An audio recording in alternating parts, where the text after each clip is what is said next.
Good morning. आज आज क्या है? आज है ट्यूसडे मॉर्निंग। आज ट्यूसडे मॉर्निंग है, ठीक है। और ये लेक्चर रिकॉर्ड कर रहे हैं क्लास 12 के लिए।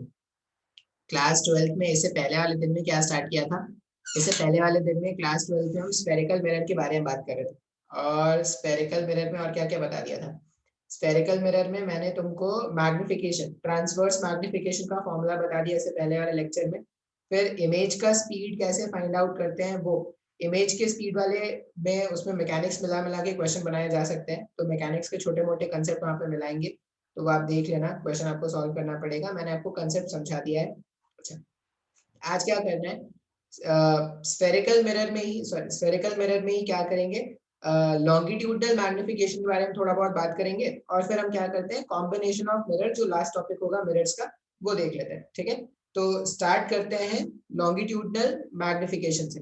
अब ट्रांसवर्स मैग्निफिकेशन में क्या होता था कि अगर ये प्रिंसिपल एक्सिस है, तो प्रिंसिपल एक्सिस से ऊपर ऐसे ऑब्जेक्ट होता था, ये हाइट ऑफ ऑब्जेक्ट होता था, फिर इसका इमेज जो बनता था। तो हाइट ऑफ ऑब्जेक्ट और हाइट ऑफ इमेज का जो रेशियो होता था उसको मैग्निफिकेशन बोलते थे। हाइट ऑफ इमेज और हाइट ऑफ ऑब्जेक्ट का जो रेशियो होता था उसको मैग्निफिकेशन बोलते थे। अब अपने को लॉन्गिट्यूडनल मैग्निफिकेशन फाइंड करना है। तो लॉन्गिट्यूडनल मैग्निफिकेशन का मतलब हो गया कि अगर ऑब्जेक्ट प्रिंसिपल एक्सिस के अलोंग रखा हुआ है तो उसका मैग्निफिकेशन लेंथ वाइज कितना होगा, ये फाइंड आउट करना है। एक सिंपल सा क्वेश्चन से इसको देखते हैं। तो मैंने क्वेश्चन लिख रखा होगा, शेयर स्क्रीन करते हैं।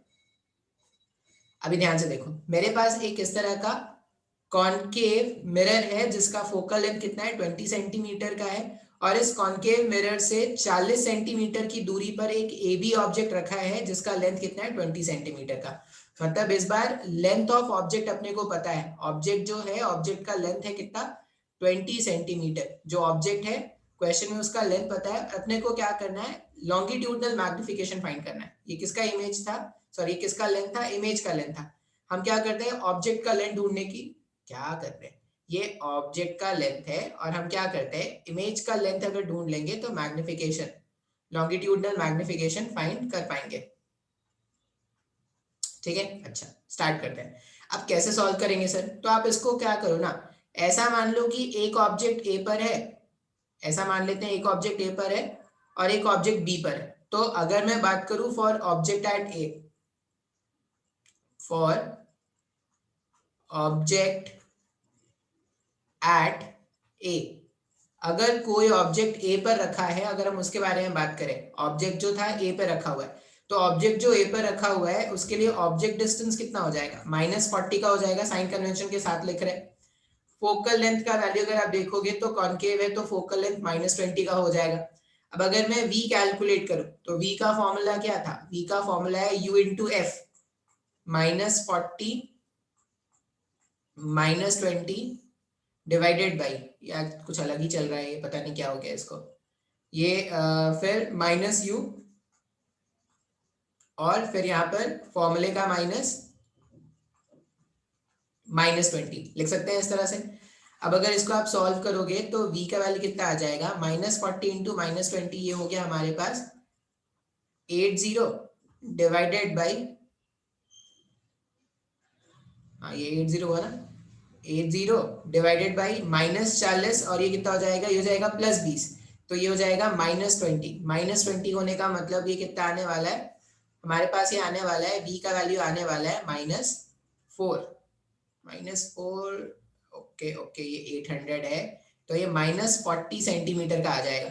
-40 सेंटीमीटर मतलब यहां से यहां, तो जहां पर ए ऑब्जेक्ट, और ये लॉजिकल भी है ना, अगर देखो इसका फोकल, अगर इसका फोकल लेंथ 20 सेंटीमीटर का है, तो जो सेंटर ऑफ कर्वेचर पे ऑब्जेक्ट रहता है उसका इमेज भी सेंटर ऑफ कर्वेचर पे बनता है। मतलब जो ऑब्जेक्ट बनेगा, जो ऑब्जेक्ट बनने वाला है, ए वाले पॉइंट का जो ऑब्जेक्ट बनेगा वो कहां पर बन रहा है, तो ए वाले पॉइंट का ऑब्जेक्ट यहाँ पे बन गया, ये यहाँ पर बन गया, और ये अपने पास क्या हो गया, ये हो गया ए डैश, ठीक है। अच्छा, अब मैं अगर बात करूं फॉर ऑब्जेक्ट बी, अगर मैं ऑब्जेक्ट बी के लिए बात करूं, आप इसको नोट डाउन कर लेना स्क्रीन पॉज करके।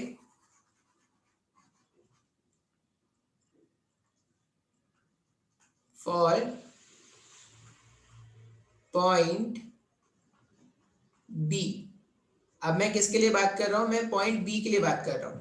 तो बी वाले पॉइंट के लिए अगर हम बात करना स्टार्ट करें, तो हम क्या करेंगे, बी वाले में अगर आप ऑब्जेक्ट डिस्टेंस लिखोगे तो ऑब्जेक्ट डिस्टेंस देखो, यहाँ से यहाँ 40 और यहाँ से यहाँ 20, मतलब ऑब्जेक्ट डिस्टेंस कितना हो गया, -60 सेंटीमीटर का ऑब्जेक्ट डिस्टेंस हो गया। फोकल लेंथ कितना है, तो फोकल लेंथ इसमें अभी भी कितना है, फोकल लेंथ इसका अभी भी -20 है। तो अगर मैं इमेज डिस्टेंस कैलकुलेट करूं बी के लिए, तो इमेज डिस्टेंस हो जाएगा -60 into -20 u into F. u का वैल्यू कितना है, -20, फॉर्मूले का माइनस, और ये हो जाएगा हमारे पास, सॉरी u का वैल्यू -60 है और ये हो जाएगा माइनस में 20। अब इसको अगर आप सिंप्लीफाई करोगे तो v का वैल्यू हो जाएगा -60 इंटू -20, ये हो जाएगा हमारे पास 1200 प्लस में, और -60 प्लस 40 ये हो जाएगा -40। तो कैंसिल करने पर v का वैल्यू कितना आ रहा है, v का वैल्यू आ रहा है 30 सेंटीमीटर का। मतलब जो b डैश है, b डैश जो है वो b डैश यहाँ कहीं पर आने वाला है 30 सेंटीमीटर यहाँ कहीं पर। तो अगर आप ध्यान से देखोगे तो मेरे पास जो इमेज बन के आया फाइनली, मेरे पास जो फाइनली इमेज बनकर आया होगा वो ऐसा कुछ आएगा क्या।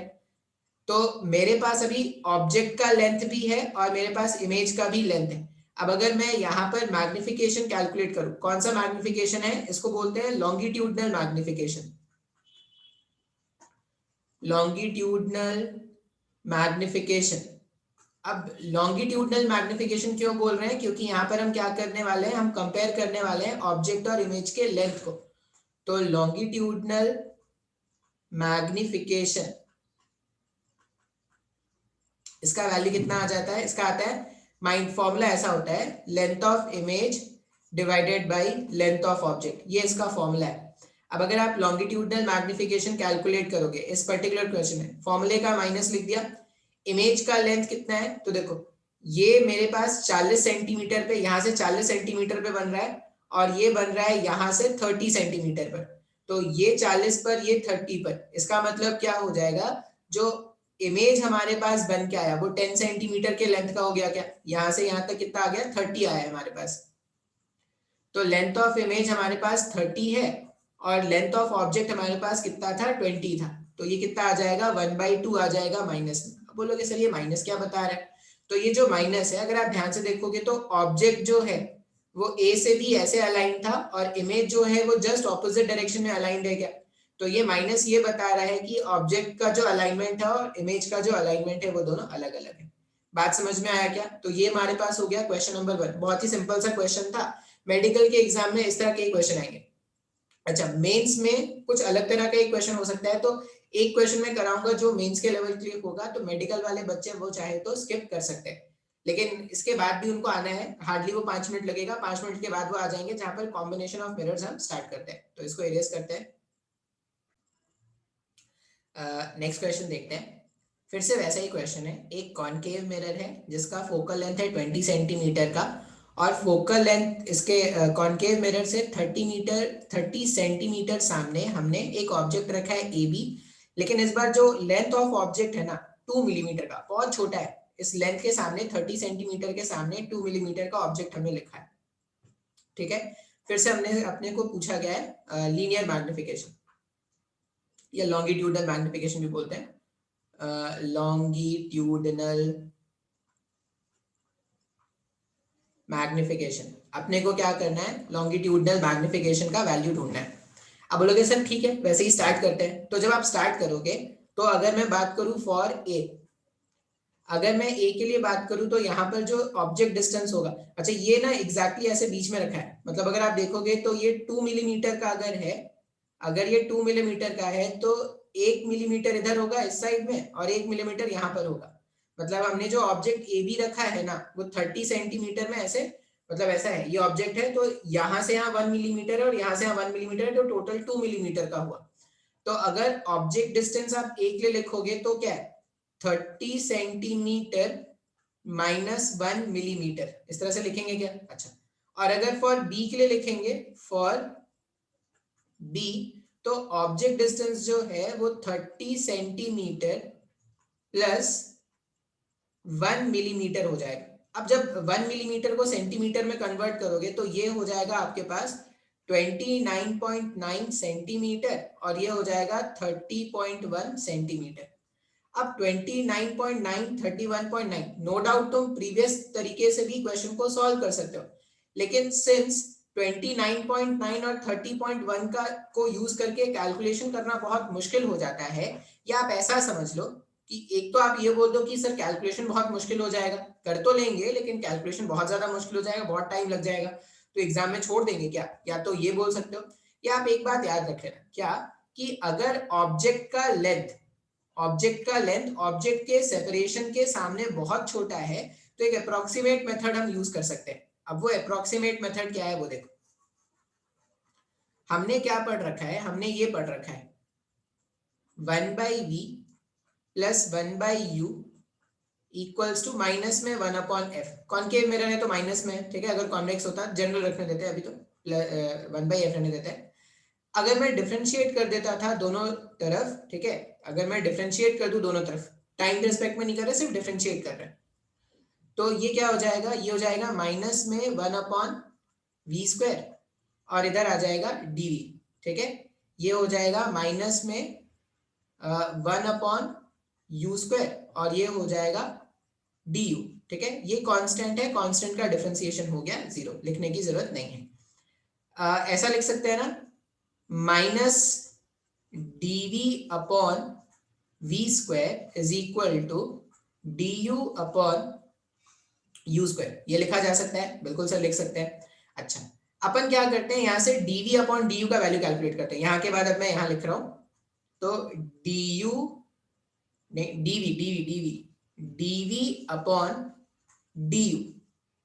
dv/du का जब वैल्यू कैलकुलेट करोगे वो माइनस ऑफ v²/u² हुआ क्या। अच्छा, ये dv क्या है, dv जो है ये small change in image position लिख सकते हैं क्या, small change in image position, ये लिख सकते हैं इसको।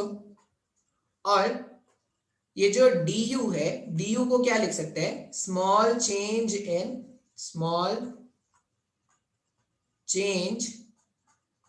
इन ऑब्जेक्ट पोजीशन लिखा जा सकता है, बिल्कुल सर। अब अगर आप ध्यान से देखोगे ना तो ये du को मैं क्या कर सकता हूं, ab से रिप्लेस कर सकता हूं, क्योंकि ऑब्जेक्ट के लेंथ को जो हम स्मॉल चेंज कर रहे हैं, कितना छोटा सा चेंज करें 2 मिलीमीटर, और उसके करस्पॉन्डिंग इमेज के लेंथ में क्या चेंज होगा वो अपने को फाइंड करना है। अच्छा, एक और चीज, अगर मेरे को ऑब्जेक्ट डिस्टेंस 30 पता है, फोकल लेंथ 20 पता है, तो मैं यहां पर v का वैल्यू फाइंड आउट कर सकता हूं ना। तो अगर मैं v का वैल्यू इस क्वेश्चन में फाइंड आउट करूं तो v का वैल्यू -60 आएगा। बार बार मैं यही डेटा ले रहा हूं क्योंकि मैं कैलकुलेशन में टाइम वेस्ट नहीं करना चाहता। अगर मैं बोलूं कि v, इस क्वेश्चन में v का वैल्यू आ जाएगा -60 सेंटीमीटर। अब अगर आप ध्यान से देखोगे तो dv का मतलब हो गया small change in image distance. अब small change in image distance जो होगा वही तो अपन बोल सकते हैं ना कि वो मेरे पास क्या है, वेरिएशन इन इमेज का लेंथ हो गया, du वेरिएशन इन ऑब्जेक्ट का लेंथ हो गया। इन दोनों का जो रेशियो है dv/du, इसको मैं लीनियर मैग्निफिकेशन मान सकता हूं क्या। तो यहां पर अगर मैं लीनियर मैग्निफिकेशन कैलकुलेट करूं, लीनियर मैग्निफिकेशन, तो लीनियर मैग्निफिकेशन हो जाएगा dv/du। ये फॉर्मूला कब यूज करेंगे, जब ऑब्जेक्ट का जो लेंथ है बहुत छोटा होगा ऑब्जेक्ट के पोजीशन से विद पोल से, जब उसका पोजीशन मेजर किया जाए, अगर उसका वैल्यू के सामने ऑब्जेक्ट का लेंथ बहुत छोटा है तो आप ये फॉर्मूला यूज कर सकते हो। सिंपली क्या हो जाएगा, -v²/u²।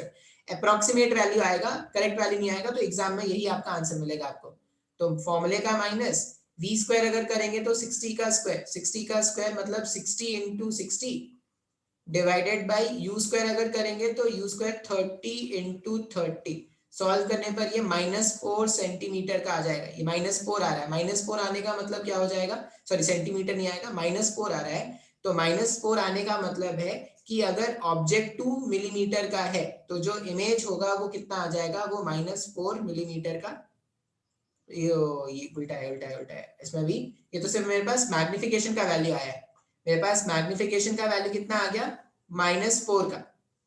अब यहाँ पर क्या करेंगे, अगर मेरे को इमेज का लेंथ जानना है तो dv/du का वैल्यू आ गया -4 का, इसका मतलब dv जो है वो क्या हो जाएगा -4 टाइम्स ऑफ du, और स्मॉल चेंज इन ऑब्जेक्ट का जो डिस्टेंस है वो कितना हुआ था, वो हुआ था 2 मिलीमीटर का। जो जब आप सॉल्व करोगे तो ये आंसर आ जाएगा -8 मिलीमीटर, ये आंसर है। तो ये दो तरह के क्वेश्चन है एग्जाम में ना, इस तरह के ही क्वेश्चन आते हैं।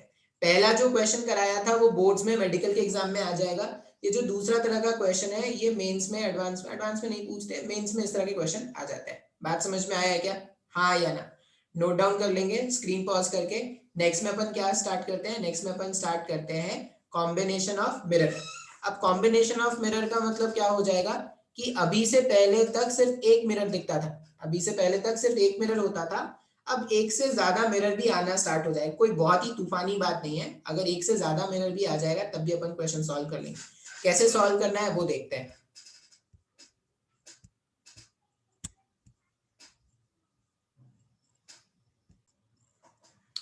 देखो कॉम्बिनेशन ऑफ मिरर में अब क्या होगा, पहले एक एक मिरर था, अब ज्यादा मिरर होगा, एक से ज्यादा मिरर होगा, 2 3 10 हजार कुछ भी हो सकता है, करना एक ही होगा, करना एक जैसा ही काम है।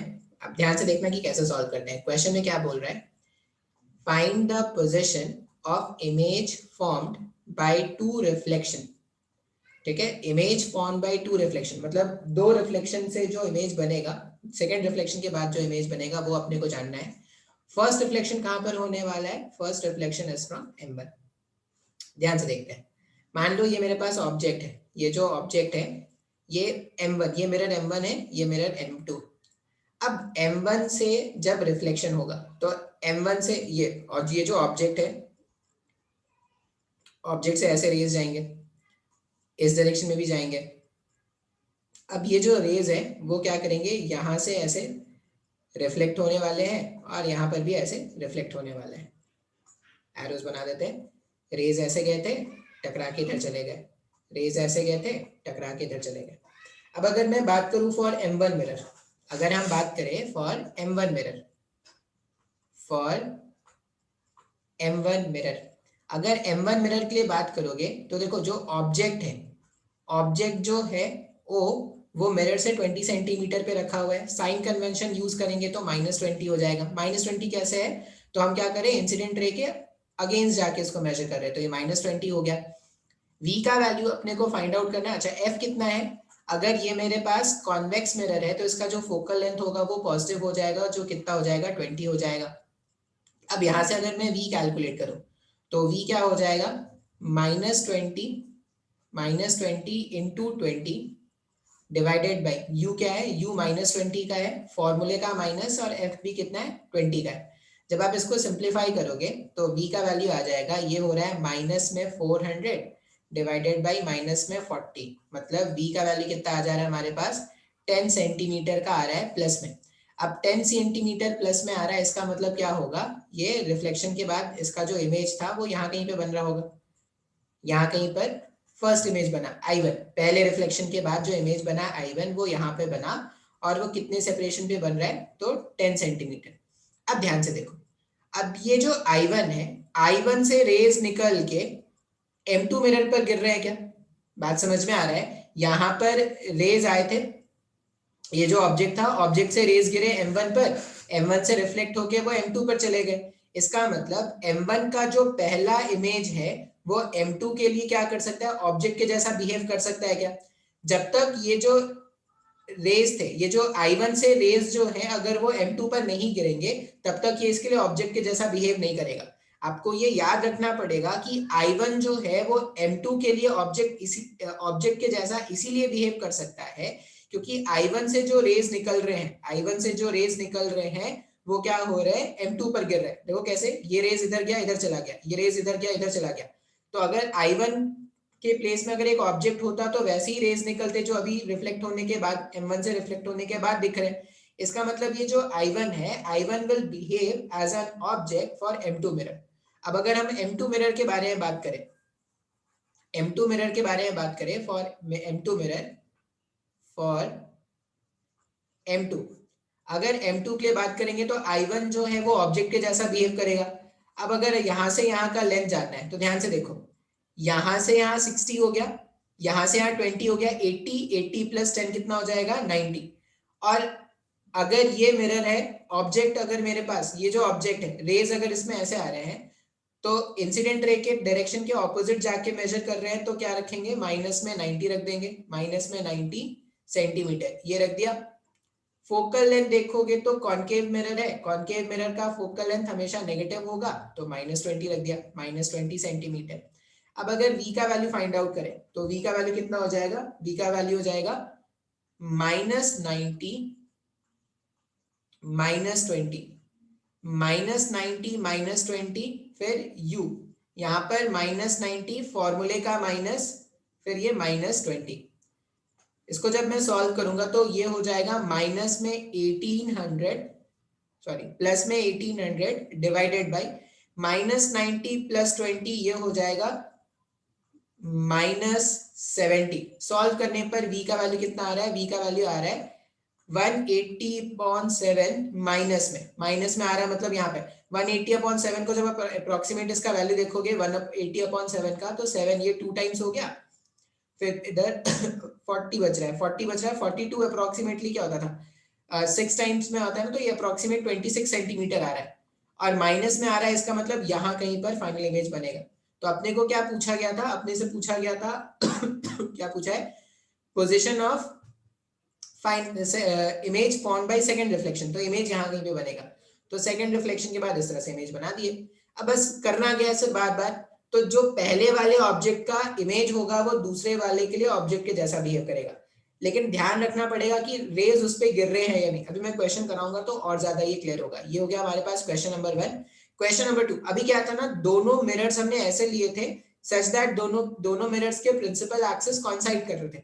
अब ऐसा कोई जरूरी नहीं है कि दोनों मिरर्स का प्रिंसिपल एक्सिस हमेशा कॉइंसाइड करे, दोनों मिरर्स के प्रिंसिपल एक्सिस भी अलग अलग हो सकते हैं। तो जो नेक्स्ट क्वेश्चन हम देखने वाले हैं उसमें प्रिंसिपल एक्सिस एक के ऊपर एक पैरेलल होंगे, ठीक है। तो स्टार्ट करते हैं, स्क्रीन पॉज करके नोट डाउन कर लेना। देखो क्वेश्चन है, क्वेश्चन थोड़ा मुश्किल दिखने में लग रहा है लेकिन इतना मुश्किल है नहीं, अगर आपने कंसेप्ट समझ लिया है तो। जैसे हमारे पास क्या है, ये 1 सेंटीमीटर का एक ऑब्जेक्ट है, जो ये M1 मिरर है। M1 मिरर मतलब वो मिरर जिससे पहले रिफ्लेक्शन होना है, मतलब ऐसा देखो, रिफ्लेक्शन इससे भी हो सकता है, इससे भी हो सकता है, लेकिन अगर मैंने इसको M1 मार्क कर दिया है, मतलब हम क्या बोलेंगे कि पहले इसमें रिफ्लेक्शन होगा फिर इसमें रिफ्लेक्शन कराना है, ठीक है। अच्छा, अब इस तरह के अरेंजमेंट में ना infinite number of images form होते हैं, बहुत सारे इमेजेस फॉर्म होते हैं, हम सबके बारे में बात नहीं करने वाले। यहाँ पर भी क्वेश्चन में ये बोला गया है कि जो सेकेंड टाइम रिफ्लेक्शन होगा उसके कोऑर्डिनेट्स निकालने हैं। Find the image, find the image after second reflection, after second reflection, दूसरी बार जो रिफ्लेक्शन होने वाला है तो उसका जो इमेज बनेगा उसका कोऑर्डिनेट निकालना, उसका पोजीशन निकालना है, फाइंड आउट करना है कि क्या होगा कैसा होगा। अभी ध्यान से देखो, अगर देखोगे तो पहला वाला जो मिरर है इसमें से रेज क्या होंगे, इसमें से रेज ऐसे आएंगे, रेज ऐसे आएंगे और वो क्या करेंगे, वो जो रेज आए हैं वो रिफ्लेक्ट होके, इसका फोकल लेंथ 20 है ना, हाँ, वो रिफ्लेक्ट होके ऐसे इसमें चले जाएंगे। बात समझ में आ रहा है, ठीक है। ऐसे एक और रे ले लो, एक और रे ऐसे डायरेक्टली प्रिंसिपल एक्सिस पे गिरा दो और वो टकराने के बाद क्या हो जाएगा, यहाँ कहीं पे जाएगा,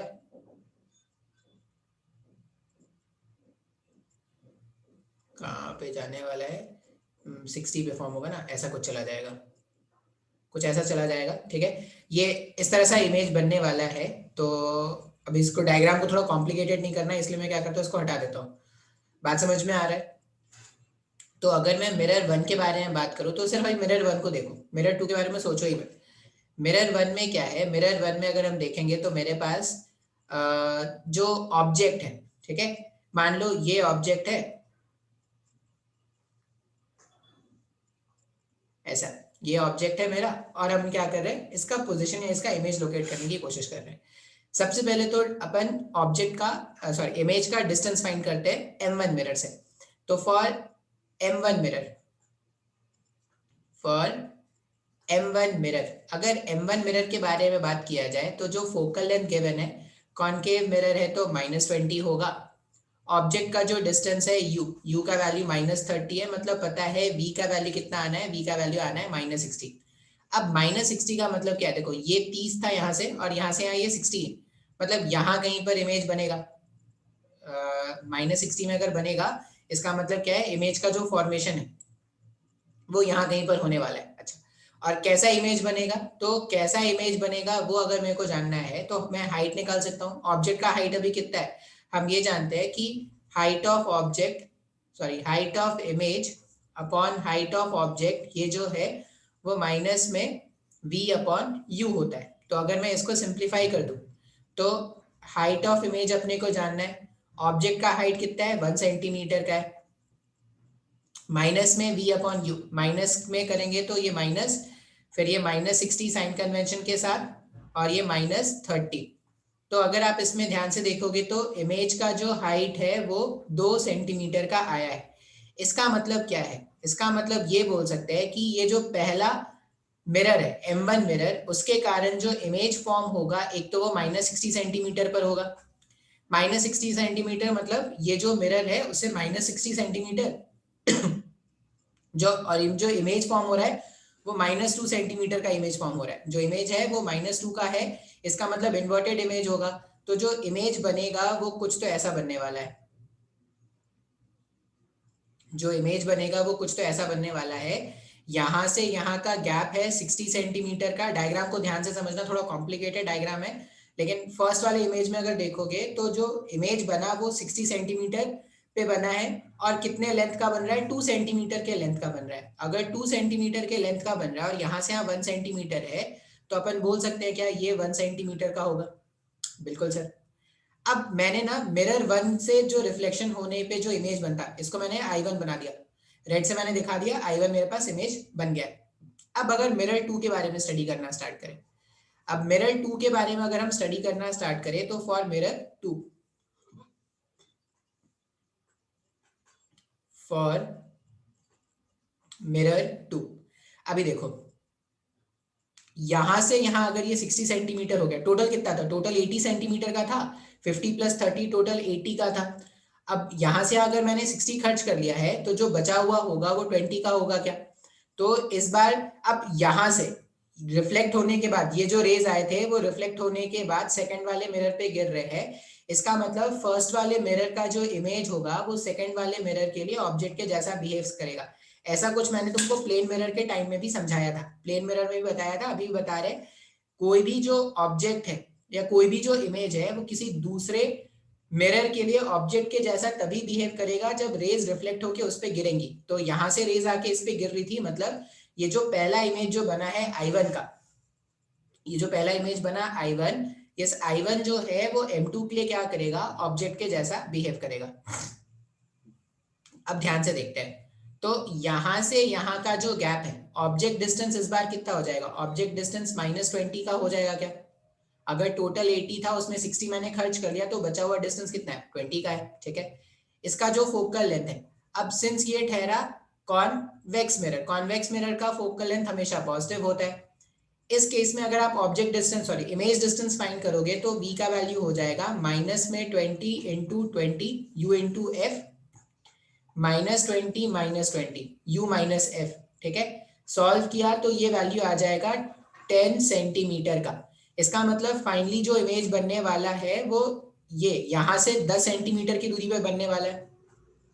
ठीक है, अब ऑब्जेक्ट अगर आप देखोगे तो देखो ये इसका प्रिंसिपल एक्सिस है, ये जो नीचे ऊपर वाला लाइन जो है वो पहले वाले मिरर का प्रिंसिपल एक्सिस है और नीचे वाला जो लाइन है जिसको मैं P2 लिख रहा हूँ वो सेकंड वाले मिरर का प्रिंसिपल एक्सिस है। अब प्रिंसिपल एक्सिस से अगर आप नीचे देखोगे तो प्रिंसिपल एक्सिस से नीचे ये अभी ऑब्जेक्ट के जैसा बिहेव करेगा क्या। अगर ये प्रिंसिपल एक्सिस था तो प्रिंसिपल एक्सिस के नीचे जो होता है वही तो क्या होता है, हाइट ऑफ ऑब्जेक्ट होता है। तो अगर मैं सेकंड वाले मिरर में मैग्निफिकेशन देखूं तो सेकंड वाले मिरर में अगर मैं मैग्निफिकेशन देखूंगा तो ऐसा लिखूंगा, height of image upon height of object minus में v अपॉन u। अब ध्यान देने वाली बात क्या है, बोलोगे सर ये जो इमेज बना था I1 जो बना था वो तो 2 सेंटीमीटर का था, आप यहाँ पर 1 सेंटीमीटर क्यों बोल रहे हो। 1 सेंटीमीटर इसलिए बोल रहे हैं क्योंकि जो सेकंड वाला मिरर है उसके प्रिंसिपल एक्सिस से अगर देखोगे तो 1 सेंटीमीटर नीचे।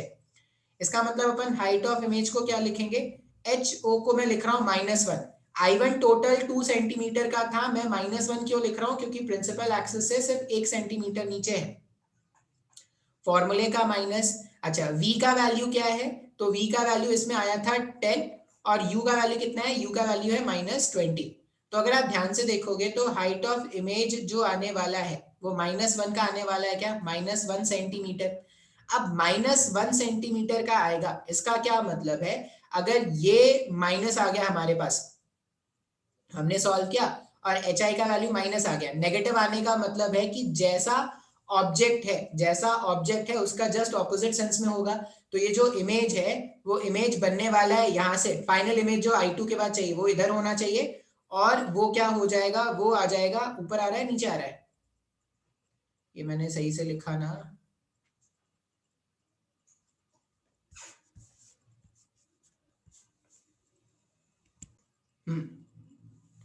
ये -1 सेंटीमीटर आ रहा है, इसका मतलब क्या है, ये भी नीचे की तरफ होगा। तो ये 1 सेंटीमीटर, ये -1 नहीं आ रहा है, ये और ये कैंसिल हुआ, हाफ आ रहा है, सॉरी ये कितना आ रहा है, -1 सेंटीमीटर था, यहाँ पे सॉल्व करेंगे तो 1/2 आ जाएगा माइनस में, मतलब जो ऑब्जेक्ट है फाइनल जो इमेज बनने वाला है ना वो कुछ ऐसा बनने वाला है। क्लियर है क्या। और यहाँ से अगर आप इसका कोऑर्डिनेट लिखना चाहोगे या इसका पोजीशन लिखोगे तो ये 10 सेंटीमीटर पे बन रहा है, और ये जो टिप है इसका अगर मैं हाइट लिखूं तो हाइट कितना बन रहा है मेरे पास, -1/2 सेंटीमीटर का बन रहा है। एक बार मैं वापस से समझाता हूँ एकदम स्टार्टिंग से, ध्यान से देखना। देखो दोबारा से स्टार्ट करते हैं, यहाँ पे क्या बोला गया है, find the image after second reflection. जो सेकंड इमेज बनेगा उसका अपने को क्या करना है, सेकंड रिफ्लेक्शन के बाद जो इमेज बनेगा उसका पोजीशन जानना है, नेचर जानना है, सबको जानना है। क्या क्या गिवन था क्वेश्चन में, दो मिरर है, ये मिरर M1 है, ये मिरर M2 है। इस बार क्या है ना, दोनों के प्रिंसिपल एक्सिस एक के ऊपर एक अलाइन नहीं कर रहे, अलग अलग से, मतलब दोनों पैरेलल है, 1 सेंटीमीटर की दूरी पर, ठीक है। अच्छा अब पहला जो मिरर है उसके लिए अगर मैं बात करना स्टार्ट करूं तो पहला मिरर, ये ऑब्जेक्ट 1 सेंटीमीटर ऊपर है, ये जो ऑब्जेक्ट है वो क्या है, 1 सेंटीमीटर ऊपर है, इसका जो फोकल लेंथ है वो 20 सेंटीमीटर का है, और ऑब्जेक्ट को मैंने क्या किया है, 30 सेंटीमीटर के दूरी पे रखा है। तो अरे पीछे चला गया यार ये, कोई नहीं। अब यहाँ पर अगर देखोगे तो ये 30 सेंटीमीटर है, हमने पहले क्या किया है, ये मिरर देखा M1 वाले मिरर के लिए अगर आप देखोगे तो आपके पास U का वैल्यू है -30 का, ये जो U है वो -30 है, F का वैल्यू -20 का है, U पता है F पता है, तो हमने V का वैल्यू फाइंड आउट किया था, V का वैल्यू कितना आया था, V का वैल्यू आया -60। फिर इसको यूज करके ना हमने मैग्निफिकेशन फाइंड किया था, तो मैग्निफिकेशन का वैल्यू जो है height of image upon height of object, height of image upon height of object, object का हाइट कितना है तो प्लस में 1 है, इक्वल्स टू फॉर्मूले में जब इसको आप वैल्यू पुट करोगे तो ये आ जाएगा -2, मतलब हाइट ऑफ इमेज का वैल्यू आ जाएगा 2 सेंटीमीटर। तो पहला वाला मिरर के बारे में तो कोई टेंशन नहीं है सर, तो पहले वाले मिरर के कारण जो इमेज फॉर्म हुआ वो मिरर से 60 सेंटीमीटर दूरी पर, मतलब जो इमेज फॉर्म होगा वो यहाँ कहीं पर फॉर्म होगा, और कितने हाइट का फॉर्म हुआ तो 2 सेंटीमीटर का। अब ये माइनस आ रहा था, माइनस आ रहा है, इसका मतलब क्या है, डाउनवर्ड डायरेक्शन में इस तरह से हमारे पास पहला इमेज फॉर्म हुआ। ये तो बहुत ही आसान था सर, फर्स्ट हमने मिरर देखा, फर्स्ट मिरर को देख के हमने उसका ऑब्जेक्ट पोजीशन इमेज सब कुछ कैलकुलेट कर दिया। अब ये जो I1 है, अब ध्यान से देखोगे तो यहाँ से जो रेज निकले थे वो टकरा के क्या कर रहे थे, M2 वाले मिरर पे गिर रहे थे। इसका मतलब क्या होगा, ये जो I1 है फर्स्ट वाले मिरर का जो इमेज है वो सेकंड वाले मिरर के जैसा, के लिए ऑब्जेक्ट के जैसा बिहेव करेगा। अब अगर आप ध्यान से देखोगे तो अपने को पता था कि यहाँ से यहाँ का जो गैप है वो 80 सेंटीमीटर का है, और अगर अगर यहाँ से यहाँ 60 सेंटीमीटर हो गया तो जो बचा हुआ लेंथ है वो 20 सेंटीमीटर होगा क्या। तो जो M2 मिरर है, M2 मिरर के लिए बात किया जाए तो U का वैल्यू -20 होगा साइन कन्वेंशन के साथ, बिना साइन कन्वेंशन के अगर कोई भी क्वेश्चन सॉल्व करोगे तो गलत ही आएगा आंसर। सेकंड वाले मिरर का जो फोकल लेंथ है, सेकंड वाले मिरर का जो फोकल लेंथ है वो कितना है, +20 का हो जाएगा। +20 क्यों लिख रहे हैं, क्योंकि ये कौन सा मिरर है, ये हमारे पास कॉन्वेक्स मिरर है। U पता है, F पता है, हमने V का वैल्यू कैलकुलेट किया था तो V का वैल्यू 10 आ रहा था, मतलब एक चीज तो समझ में आ गया कि जो फाइनल इमेज बनेगा वो यहाँ से 10 सेंटीमीटर की दूरी पे बनेगा। अच्छा अब हाइट कैसे देखेंगे, तो ध्यान से देखो तो ये प्रिंसिपल एक्सिस से कितना नीचे था, अगर ये पूरा पूरा देखोगे तो 2 सेंटीमीटर का है, लेकिन प्रिंसिपल एक्सिस से कितना नीचे है, तो प्रिंसिपल एक्सिस से ये 1 सेंटीमीटर नीचे का था। अब अगर प्रिंसिपल एक्सिस से 1 सेंटीमीटर नीचे है तो हमने क्या बोला कि जो ऑब्जेक्ट का हाइट है, height of image upon object का हाइट हमने -1 रखा। माइनस क्यों रखा, डाउनवर्ड डायरेक्शन में, ऐसे ऐसे प्रिंसिपल एक्सिस से कुछ भी नीचे होता है तो वो नेगेटिव रखते हैं ना, तो -1 रख दिया। फिर हमने यूज किया फॉर्मूला होता है माइनस ऑफ वी कहां पर बन रहा था 10 में, और ऑब्जेक्ट कहां पर है माइनस में 20 में। तो जब आप इसको सॉल्व करोगे तो ये हो जाएगा 1/2, मतलब हाइट ऑफ इमेज जो फाइनली आया था वो -1/2, मतलब जो फाइनल इमेज बन के आएगा वो डाउनवर्ड डायरेक्शन में ऐसे होगा, जिसका हाइट कितना है 0.5 सेंटीमीटर का, और पोजीशन है 10 सेंटीमीटर फ्रॉम द मिरर। तो कोई तूफानी हमने नहीं किया है, हमने क्या किया, पहले वाले मिरर को अलग से एनालाइज किया, सेकंड वाले मिरर को अलग से एनालाइज कर रहे हैं। Height of image, height of distance of object, ये सब कैसे कैलकुलेट, डिस्टेंस अगर कैलकुलेट करना है तो पोल से देखो कि कितना, अगर ऑब्जेक्ट का डिस्टेंस या इमेज का डिस्टेंस कैलकुलेट करना है तो पोल से डिस्टेंस देख लो, और अगर ऑब्जेक्ट का हाइट और इमेज का हाइट जानना है तो क्या कर लो, प्रिंसिपल एक्सिस से उसका नीचे का लेंथ देख लो। बात समझ में आ रहा है क्या? तो उस तरह से हम क्वेश्चन को सॉल्व करते हैं। एक और भी क्वेश्चन है जो एग्जाम में आया है वो करवा देते हैं। देखो ऐसा एक क्वेश्चन है, क्वेश्चन में क्या है, फिर से 2 मिरर्स है, मान लो ये M1 मिरर है और ये मान लो M2 मिरर है, ठीक है। ये भी कॉनकेव मिरर है और ये भी कॉनकेव मिरर है, दोनों का फोकल लेंथ 20 सेंटीमीटर का है। एक ऑब्जेक्ट हमने लिया है जो पहले वाले मिरर से 20 सेंटीमीटर पर है और दूसरे वाले मिरर से 30 सेंटीमीटर पर है, ठीक है। अच्छा, अब हमसे पूछा गया है कि find the location of all the images form, मतलब जो भी इमेजेस बनेंगे उन सबका अपने को क्या करना है, लोकेशन फाइंड आउट करना है। सोचते हैं, तो अगर मैं M1 की बात करूं, फॉर M1 मिरर,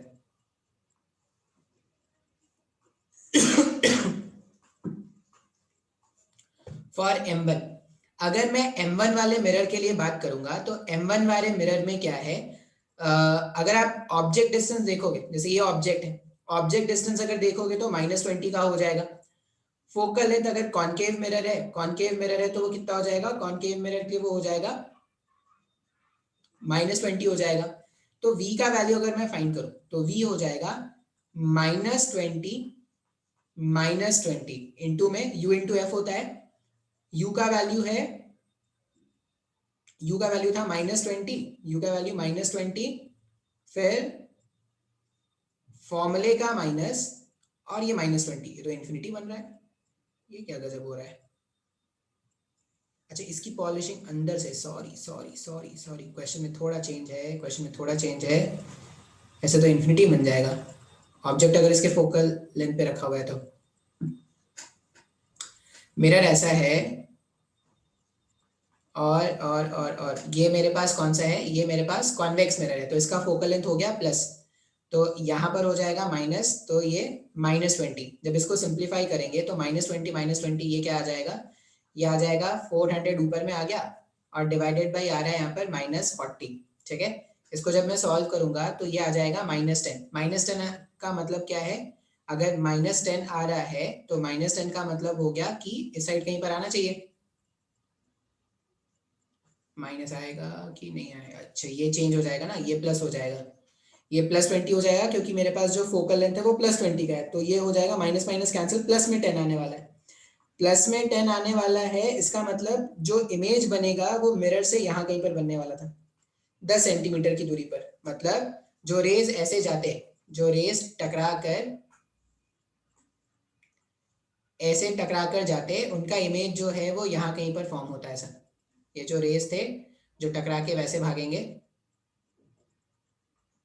ये जो रेस टकरा के ऐसे भागेंगे उनका इमेज यहाँ कहीं पे फॉर्म होगा। तो पहला इमेज बन गया I1। अच्छा, सेकंड वाले के लिए अगर मैं बात करूं, सेकंड वाले मिरर के लिए, for second mirror, for second mirror, अगर हम सेकंड मिरर के लिए बात करें तो सेकंड मिरर में क्या है, ऑब्जेक्ट डिस्टेंस अगर देखोगे तो u का वैल्यू है -30 का और f का वैल्यू हो जाएगा, इस बार तो कॉनकेव है तो ये -20 हो गया, u -30 f -20, v का वैल्यू आ जाएगा -60। ऐसे डेटा बार बार लिया है। इसका मतलब इसमें से जो रेज ऐसे निकलते, इसमें से जो रेज ऐसे निकलेंगे वो रिफ्लेक्ट होने के बाद इस पर्टिकुलर पॉइंट से पास करेंगे क्या, जो रेज आएंगे वो रिफ्लेक्ट होने के बाद इस पर्टिकुलर पॉइंट से ऐसे पास करेंगे। ये थोड़ा डायग्राम ऐसा बन रहा है, लेकिन तुमको समझ में आ रहा होगा कि डायग्राम में कैसा बनाना चाह रहा हूँ। ऐसा रिफ्लेक्ट होके ऐसा चले जाएंगे। इसका मतलब क्या हो गया, अगर तुम देखोगे इस वाले मिरर के कारण, इस वाले मिरर के कारण भी इमेज यहीं पर बना, और इस वाले मिरर से M2 के कारण भी इमेज यहीं पर बन रहा है। इसका मतलब टोटल नंबर ऑफ इमेजेस जो बनेंगे वो सिर्फ एक ही बन रहा है क्या, और वो 10 सेंटीमीटर फ्रॉम दिस मिरर बन रहा है ना। तो ये एग्जाम में आया हुआ क्वेश्चन। अब ध्यान देने वाली बात क्या है, इससे पहले जो हम क्वेश्चन करते थे उसमें मिरर यहाँ पर भी होता था, उसमें मिरर यहाँ पर भी होता था। अगर ऐसा अरेंजमेंट होता है तो infinite number of images form होते हैं। जैसे दो प्लेन मिरर्स को पैरेलल रख दो या दो स्फेरिकल मिरर को पैरेलल रख दो, तो चांसेस होते हैं कि इन्फिनाइट नंबर ऑफ इमेजेस बन जाए। लेकिन यहाँ पर सिंस डेटा इस तरह का रखा गया है, जिससे क्या हो गया, इसके कारण भी इमेज यहाँ पर बना और इसके कारण भी इमेज यहाँ पर बना। तो जब भी ऐसे क्वेश्चन आएंगे तो आप रेस को ट्रेस करने की कोशिश करना कि रेस कैसे जा रहे हैं। और रेस को ट्रेस तभी कर पाओगे जब आपको वो जो सारे इमेजेस के कंडीशन हमने देखे थे ना, वो आपको क्लियर होगा तभी। तो वो एकदम याद कर लोगे तब इस तरह के क्वेश्चन को सॉल्व कर पाओगे। बात समझ में आया है? बिल्कुल। अब हम क्या करते हैं, हम स्टार्ट करेंगे रिफ्रैक्शन। ठीक है, तो नेक्स्ट में आज ही स्टार्ट करते हैं। आज हम क्या करने वाले हैं, स्टार्ट करने वाले हैं रिफ्रैक्शन। अब रिफ्रैक्शन के बारे में थोड़ा बहुत बेसिक अगर मैं बता दूं, रिफ्रैक्शन, रिफ्रैक्शन का मतलब होता है bending of light as light passes from one medium to another. Refraction का मतलब क्या है, bending of light, bending of light as light passes from one medium to another। जब लाइट जो है वो एक मीडियम से दूसरे मीडियम में पास करता है, इस फेनोमेना को हम क्या बोलते हैं, रिफ्रैक्शन। अब रिफ्रैक्शन होने के लिए क्या चाहिए, एक इंटरफेस चाहिए होता है। ऐसा मान लो कि लाइट जो है वो अलग अलग मीडियम में ट्रैवल कर रहा है, नीचे जा, ऐसा। सपोज हमारे पास एक ऐसा इंटरफेस है, ठीक है, एयर वाटर का इंटरफेस ले लेते हैं। यहाँ पर एयर है, यहाँ पर वाटर है, ठीक है। ये हो गया हमारा रेरर मीडियम, ठीक है, और ये हो जाएगा हमारा डेंसर मीडियम। ये डेंसिटी के टर्म्स में नहीं है। रेरर मीडियम की पहचान कैसे करेंगे, जिस भी मीडियम में स्पीड ऑफ लाइट ज्यादा होगा वो रेरर है। जैसे आपने शायद 10th में याद किया होगा, स्पीड ऑफ लाइट एयर में स्पीड ऑफ लाइट है 3 × 10⁸ मीटर पर सेकेंड का। स्पीड ऑफ लाइट वाटर में स्पीड ऑफ लाइट जो है वो 2.25 × 10⁸ मीटर पर सेकेंड का। और स्पीड ऑफ लाइट ग्लास में तो ये अलग अलग तरह के ग्लास होते हैं, तो ये जनरली शायद फ्लिंट ग्लास यूज करते हैं, 2 × 10⁸ मीटर पर सेकेंड है। तो इस तरह से हमारे पास कुछ स्पीड्स होते हैं। अब अगर देखोगे तो अलग अलग मीडियम में स्पीड ऑफ लाइट जो है वो अलग अलग है। यही कॉज ऑफ रिफ्रैक्शन है। कोई अगर आपसे पूछे ना कि रिफ्रैक्शन क्यों होता है, तो आप इसको बोलोगे कि सिंस लाइट का स्पीड अलग अलग मीडियम पर अलग अलग है, इसलिए वो अपने रास्ते से भटक जाता है जब वो एक मीडियम से दूसरे मीडियम पर जाता है। इसी फिनोमेना को हम क्या करते हैं, रिफ्रैक्शन कहते हैं, ठीक है। अब अगर ये रेरर और डेंसर जो टर्म्स है वो रिलेटिव टर्म है। अगर आप क्या करोगे, एक मिनट कॉल आया, हाँ स्टार्ट करते हैं। तो ये सब बातें ना आपको पता होगा कि अलग अलग मीडियम पर स्पीड ऑफ लाइट जो है वो अलग अलग है, ठीक है। और यही क्या है, कॉज ऑफ रिफ्रैक्शन है। अब रेरर मीडियम और डेंसर मीडियम ये क्या है, कंपैरेटिव टर्म है। जैसे एयर वाटर इंटरफेस अगर है तो एयर जो होगा वो रेरर मीडियम है, क्योंकि एयर में स्पीड ऑफ लाइट ज्यादा है, और वाटर जो है वो डेंसर मीडियम है, वाटर डेंसर मीडियम है। फिर जब ये वाटर ग्लास इंटरफेस लेंगे, सॉरी, तो वाटर में स्पीड ऑफ लाइट ज्यादा है, तो वाटर क्या हो जाएगा, वाटर रेरर मीडियम हो जाएगा, और जो ग्लास है वो क्या हो जाएगा, डेंसर हो जाएगा। बात समझ में आ रहा है? अच्छा, अब वेट अ सेकंड, ठीक है। अब रिफ्रैक्शन का पैटर्न जानने के लिए हमें क्या करना पड़ेगा, नॉर्मल ये सब जानते भी होगे तुम लोग। मान लो मैं ऐसा बोल रहा हूँ कि एक रे ऑफ लाइट ऐसे इंसिडेंट हुआ,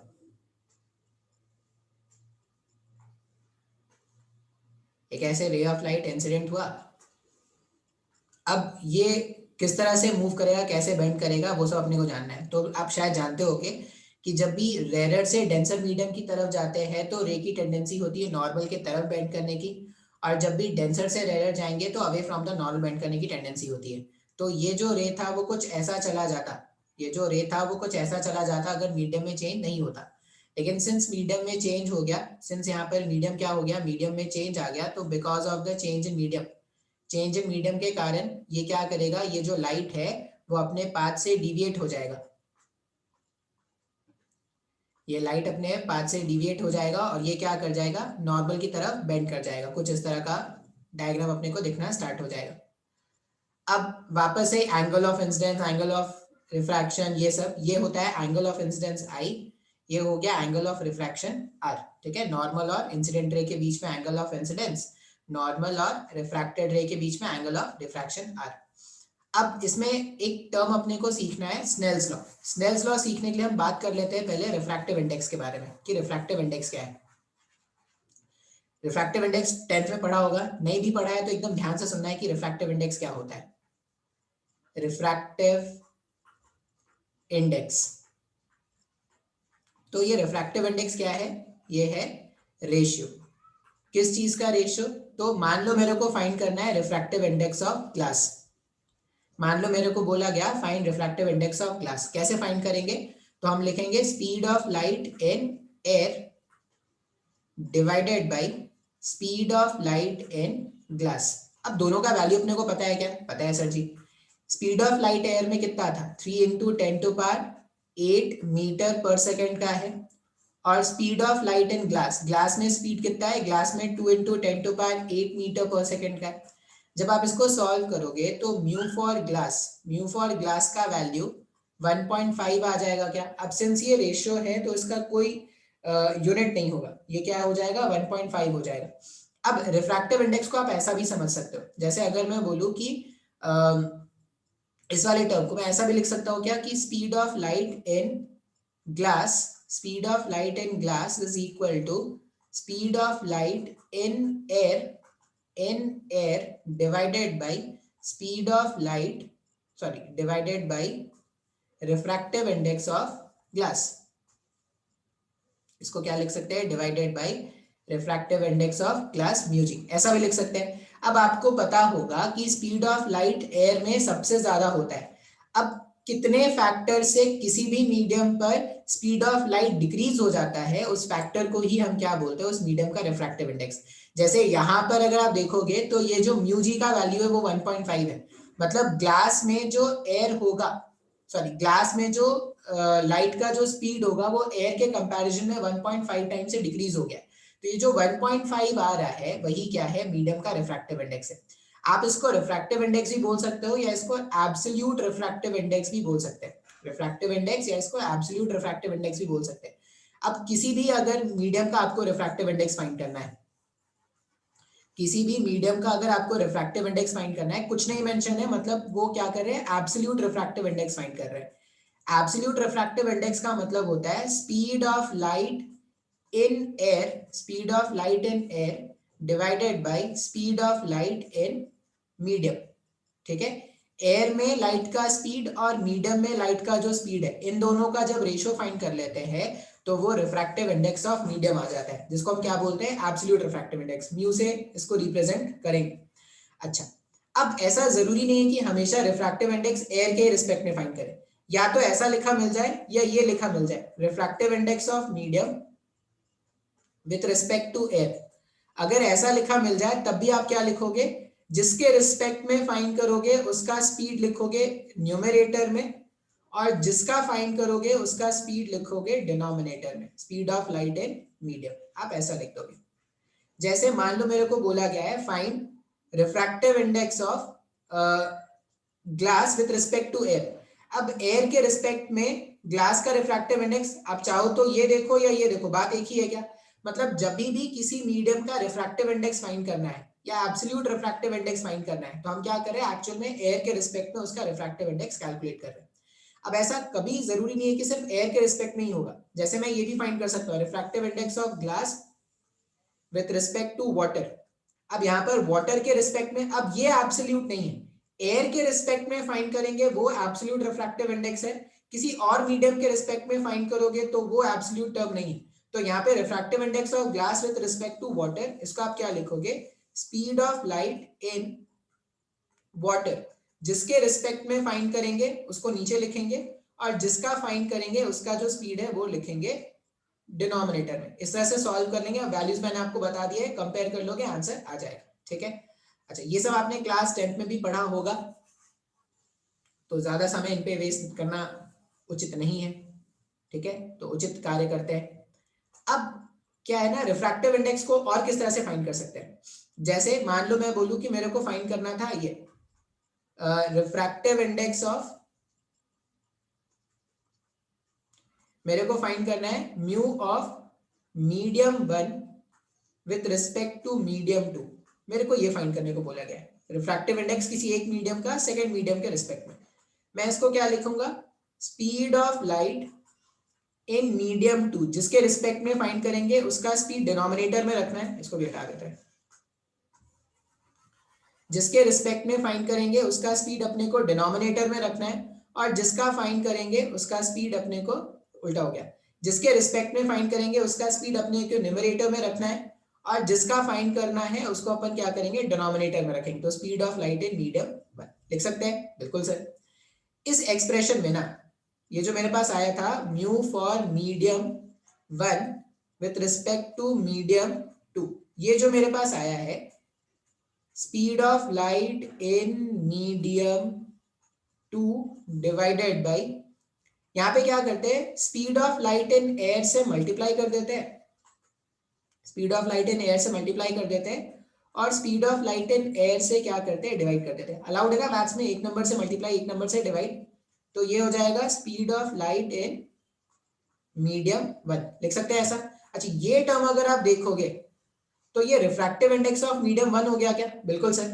और अगर आप ये देखोगे तो ये 1 अपॉन रिफ्रैक्टिव, ये क्या है, अगर इसको मैं ऐसे, ये speed of light in air, इस वाले टर्म को अगर मैं नीचे लाके भेज दूं तो ये ऐसा कुछ लिख सकते हैं ना, ये जो टर्म था उसको मैं ऐसा कुछ लिख सकता हूँ, क्या लिख सकता हूँ, उसको अगर मैं नीचे लाके रख दूं तो डिवीजन में ऐसा हो जाएगा, speed of light in medium 2। अच्छा, ये पार्ट हो गया absolute refractive index, mu medium 1 medium 2, ये हो जाएगा absolute refractive index of medium 1, ये हो गया mu medium 1 divided by denominator में जो टर्म है वो absolute refractive index of medium 2 है क्या, तो ये हो जाएगा मीडियम 2। तो आपको इस तरह से क्या करना पड़ेगा, रिफ्रैक्टिव इंडेक्स को याद रखना पड़ेगा।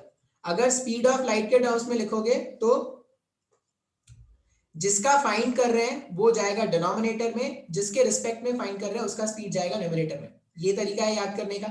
और दूसरा क्या है, अगर एब्सोल्यूट रिफ्रैक्टिव इंडेक्स के टर्म्स में लिख रहे हैं तो जिसका फाइंड करेंगे वो न्यूमरेटर में, और जिसका फाइंड कर जिसके रिस्पेक्ट में फाइंड करेंगे वो डिनोमिनेटर में। तो ये दोनों में चेंज है, चेंज क्या है, जब स्पीड के टर्म्स में लिख रहे हैं तो जिसका फाइंड कर रहे हैं, जिस भी मीडियम का फाइंड करते हैं उसका स्पीड डिनोमिनेटर में, और जिसके रिस्पेक्ट में फाइंड करते हैं उसका स्पीड न्यूमरेटर में।